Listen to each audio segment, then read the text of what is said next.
Praise the lord. మిత్రమా, బాగున్నారా?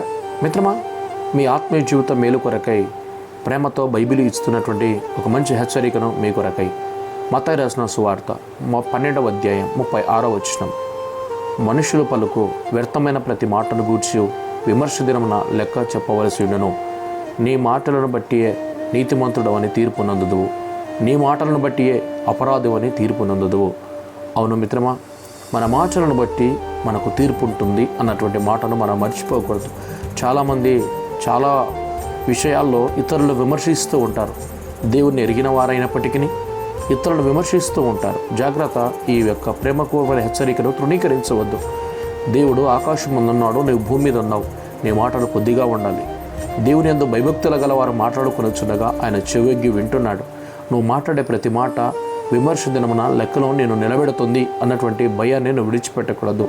ఎందుకంటే ఎప్పుడైతే నువ్వు దేవుని భయాన్ని కలిగి నీ ఆత్మీయ జీవితంలో నీ మాటలు కొద్దిగా ఉండి దేవునికి లోబడి మనుషులకు భయపడి కాక దేవునికి భయపడి నువ్వు కొద్దిగా ఎప్పుడైతే మాట్లాడని నేర్చుకుంటావో నువ్వు దీవించబడతావు, నువ్వు ఆశీర్వదించబడతావు.